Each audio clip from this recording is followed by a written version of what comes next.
মৰমৰ অকণিহঁত মই আইমা তোমালোকৰ আইমাৰ সাধুঘৰলৈ আহিলোঁ দেই। কেনেকুৱা লাগিছে আকৌ নতুনকৈ স্কুললৈ গৈ পেলাই? বন্ধত কি কৰিলা? ময়ো বন্ধত কিবা কিবি কৰিলোঁ জানা।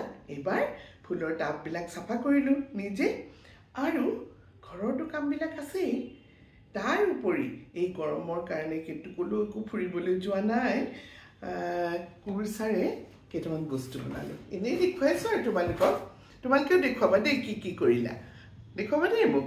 এইটো চোৱা, এইখন বনালোঁ চোৱা কুৰচাই, এইখন বনালোঁ কুৰচাই। আৰু এটা বস্তু বনাইছোঁ, তোমালোকে তাৰাকটো চিনি পোৱা ন?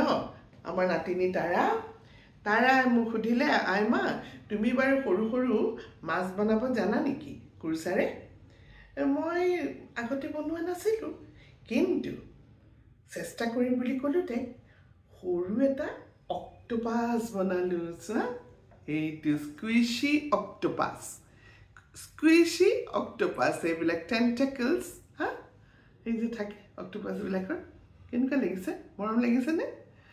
আৰু বনাই আছোঁ, তোমালোকক দেখুৱাই থাকিম দেই কি বনাইছোঁ। ঠিক আছে অকণিহঁত, স্কুললৈ গৈ আছা আৰু মোৰ সাধু কিন্তু শুনি থাকিবা, হ'বনে? আজি এটা ধুনীয়া আখ্যান লৈ আহিছোঁ তোমালোকলৈ। কাৰ আখ্যান কোৱাচোন? গয়াসুৰ নামৰ এজন পৰাক্ৰমী দৈত্যৰ, মানে অসুৰৰ কাহিনী। এই গয়া নামৰ ঠাইখনৰ কথা তোমালোকে শুনিছানে বাৰু? উত্তৰ প্ৰদেশত গয়া নামৰ এখন ঠাই আছে, যিখন আমাৰ পবিত্ৰ স্থান বুলি ধৰা হয়। কাৰণ ইয়াত মৃত্যুৰ পিছত যদি পিণ্ড দিব পাৰে কোনোবা মৃতকৰ, তেনেহ'লে সেই মৃতকজনৰ বোলে আত্মা শান্তি পায় আৰু মুক্তি পায়। তেওঁ আৰু পৃথিৱীলৈ ঘূৰি নাহে, তেওঁ একেবাৰে স্বৰ্গলৈ যায় বুলি এটা প্ৰবাদ আছে। গতিকে বহুত মানুহে মৃতকৰ পিণ্ড দিবলৈ গয়ালৈ যায়। এই ঠাইখনৰ নাম সেই গয়াসুৰ নামৰ অসুৰজনৰ নামেৰেই প্ৰচলিত হৈছিলে। শুনাচোন, গয়াসুৰনো কোন আছিলে? বহু বছৰ পুৰণি এটা দিনলৈ আমি উভতি যাম এতিয়া। সেই সময়ত কি কৰিছিলে? ছাত্ৰসকলে গুৰুকুললৈ গৈ পেলাই শিক্ষা গ্ৰহণ কৰিছিলে। গুৰুৰ ঘৰত থাকি লয়, তালৈ তোমাৰ অসুৰো যায়, দেৱতাৰ ল'ৰা ছোৱালীও যায়, মানুহৰ ল'ৰা ছোৱালীও যায়, গৈ তাতে থাকি মেলি পঢ়া শুনা শিক্ষা গ্ৰহণ কৰি ঘৰলৈ উভতি আহে এটা বয়সত। গয়াসুৰো গৈছিলে, এনেকুৱা শুক্ৰাচাৰ্য তেওঁলোকৰ কি গুৰু। এই গুৰুৰ গৃহলৈ গৈ তেওঁলোকে পাঠ লৈছিলে, নানান জ্ঞান আহৰণ কৰিছিলে, অস্ত্ৰ শস্ত্ৰ শিকিছিলে। এনেকৈ থাকোঁতে এদিন লগৰ সমনীয়াবিলাকৰ মাজত নিজৰ পিতৃসকলৰ কথা ওলাল। গয়াসুৰকো সুধিলে, তোমাৰনো পিতৃৰ নাম কি? কোৱাচোন, তেওঁ কি কৰিছিলে? গয়াসুৰেতো একো ক'ব নোৱাৰিলে, পিতৃৰ নামটোও ক'ব নোৱাৰিলে। নোৱাৰোঁতে তেওঁৰ বৰ দুখ লাগিলে, আৰু লগৰবিলাকে খুব হাঁহিলে। নিজৰ দেউতাকৰ নামটোও নাজানে, নিজৰ পিতাকৰ নামটোও নাজানে, এনেকৈ বুলি চবেই হাঁহোতে গয়াসুৰে খুব দুখ পালে। তেওঁ ঘৰলৈ আহি মাকক সুধিলে যে, মা মোৰ পিতানো কোন আছিল? তুমিতো মোক এদিনো কোৱা নাই। আজি লগৰবিলাকে ইমান হাঁহিছে মোৰ পিতাৰ নাম শুনি, আৰু মই পিতাৰ নামটো ক'ব নোৱাৰাৰ কাৰণেও তাহাঁতি হাঁহিছে। তেতিয়া মাকে ক'লে, নাই কাইলৈৰ পৰা নাহাঁহে, তুমি গৈ পেলাই তোমাৰ পিতাৰ কথা ক'বাগে। তোমাৰ পিতা আছিল ধন্দাসুৰ অসুৰৰ পুতেক ত্ৰিপুৰাসুৰ। এই ত্ৰিপুৰাসুৰ এজন বৰ প্ৰবল প্ৰতাপী অসুৰ ৰজা আছিল, আৰু তেওঁ ইমান প্ৰবল প্ৰতাপী অসুৰ আছিল যে তেওঁ গৈ এসময়ত স্বৰ্গ ৰাজ্যখনো দেৱতাসকলৰ পৰা কাঢ়ি লৈছিলে।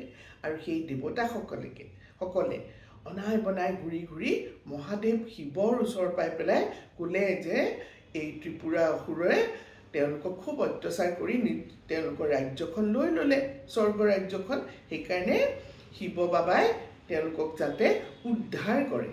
শিৱয়ো এই গোটেই সকলো ভক্তৰ কথা শুনি তেওঁ কি কৰিলে? ত্ৰিপুৰাসুৰৰ লগত যুদ্ধ দিবৰ কাৰণে প্ৰস্তুত হ'ল।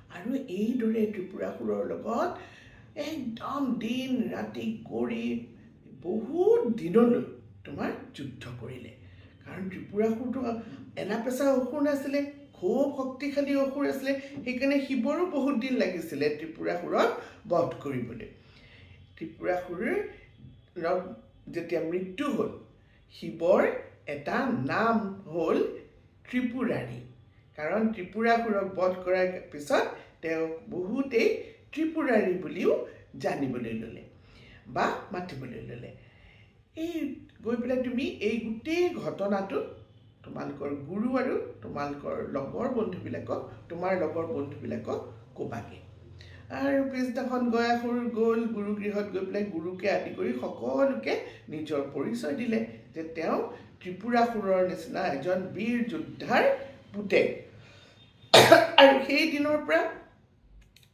গয়াসুৰক সবেই ভয় ভীত কৰিবলৈ ধৰিলে গয়াসুৰো এজন প্ৰবল প্ৰতাপী একদম যোদ্ধা হৈ উঠিল অসুৰ যোদ্ধা তেওঁ পিতাকৰ আসনখন ল'লে আৰু এটা সময়ত তেওঁৰ মনলৈ আহিলে যে মোৰ পিতাক বুদ্ধি কৰি দেৱতাসকলে মহাদেৱৰ হতুৱাই মাৰিছিল গতিকে মই ইয়াৰ এটা উচিত ব্যৱস্থা ল'ব লাগিব এই বুলি তেওঁ কি কৰিলে জানানে বহুতো অসুৰ লগ লগাই এটা দৈত্যৰ বাহিনী মানে ডাঙৰ আৰ্মি ফৌজ এটা তেওঁ প্ৰস্তুত কৰিলে আৰু তেওঁ গৈ একদম স্বৰ্গ ৰাজ্যত গৈ গোটেই দেৱতাবিলাকৰ লগত যুদ্ধ আৰম্ভ কৰিলে তয়াময়া যুদ্ধত তিষ্ঠিব নোৱাৰি অসুৰবিলাকৰ যুদ্ধত তিষ্ঠিব নোৱাৰি গোটেই দেৱতাসকল হুৰাই স্বৰ্গ ৰাজ্য এৰি পলাবলৈ ধৰিলে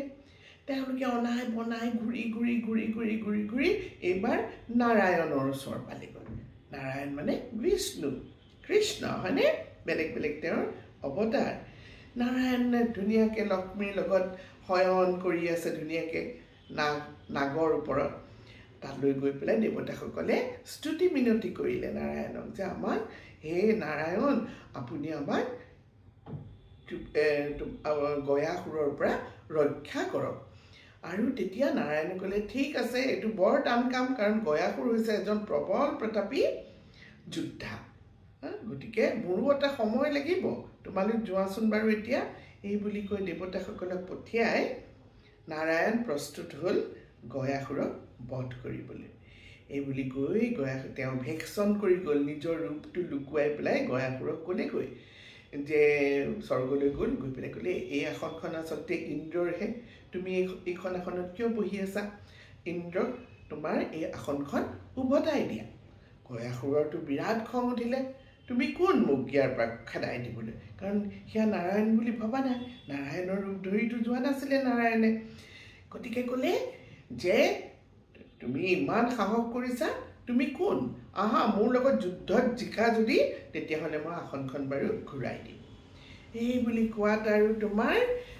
নাৰায়ণৰ লগত এইবাৰ গয়াসুৰৰ তয়া ময়া যুদ্ধ আৰম্ভ হ'ল একদম এই যুদ্ধ কিন্তু বহুত বছৰ চলিল কাৰণ গয়াসুৰো নিজৰ দেউতাকৰ দৰেই এজন প্ৰবল প্ৰতাপী শক্তিশালী তোমাৰ অসুৰ আছিল আৰু এনেকৈ যুদ্ধ কৰি কৰি কৰি কৰি কৰি কৰি এসময়ত যেতিয়া গয়াসুৰ ভাগৰি পৰিল নাৰায়ণৰ ওচৰত শৰণাপন্ন হ'ল আৰু ক'লে তুমি আচলতে কোন মোক ৰূপ দেখুওৱা তোমাৰ তেতিয়া নাৰায়ণে চতুৰ্ভুজ হৈ চাৰিখন হাতত শংখ চক্ৰ গদা পদ্ম হৈ ধুনীয়া ৰূপটো দৰ্শন কৰালে আৰু তেতিয়া গয়াসুৰে বুজি পালে যে সেয়া নাৰায়ণ আছিলে সেইকাৰণেহে তেওঁ পৰা নাই নাৰায়ণক যুদ্ধত হৰুৱাব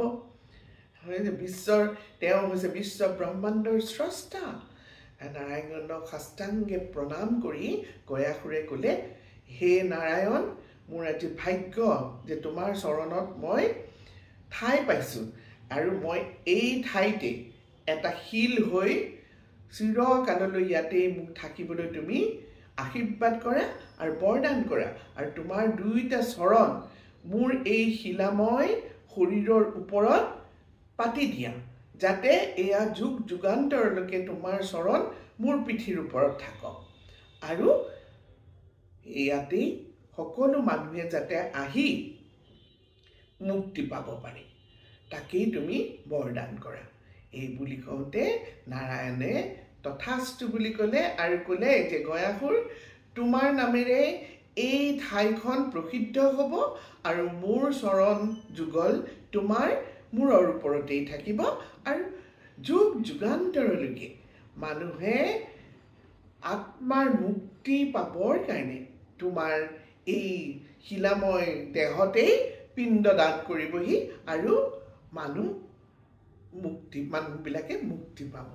আৰু সেইদৰে ক'লে যে এটা দিনৰ কাৰণেও তোমাৰ তাত পিণ্ড নপৰাকৈ নাথাকে, তুমি এই পিণ্ডৰ দ্বাৰাই তুমিও মুক্তি পাবা। সেইবুলি আশীৰ্বাদ দি পেলাই নাৰায়ণ অন্তৰ্ধান হ'ল আৰু সেই দিন ধৰি আমাৰ গয়াসুৰে গয়া নাম ধৰি সেই ঠাইতে স্থিত হ'ল আৰু আমিবোৰেও সকলোৱে আমাৰ পিতৃপুৰুষসকলৰ পিণ্ড দান কৰিবলৈ গয়ালৈ গৈয়ে থাকিম চিৰদিনৰ বাবে, হয়নে? কি ধুনীয়া, ভাল লাগিলনে এই কাহিনীটো শুনি? সেইকাৰণে আমাৰ গয়াসুৰৰ নামৰ দ্বাৰাই আমাৰ গয়াখন প্ৰসিদ্ধ হ'ল। গতিকে মোৰ কণমানিহঁত আজি এটা নতুন কথা শিকিলোঁ নহয়। তোমালোকে এতিয়া ক'ব পাৰিবা গয়াত কিয় মানুহে পিণ্ড দান কৰে, গয়া নামটোনো কেনেকৈ হ'ল, এই সকলোবিলাক আজিৰ পৰা সকলোকে তোমালোকে নজনাবিলাকক ক'বও পাৰিবা। আজিৰ কাৰণে এইখিনিতেই বাই বাই বাই বাই। আকৌ আহিম মই দেই, ভালে কুশলে থাকা।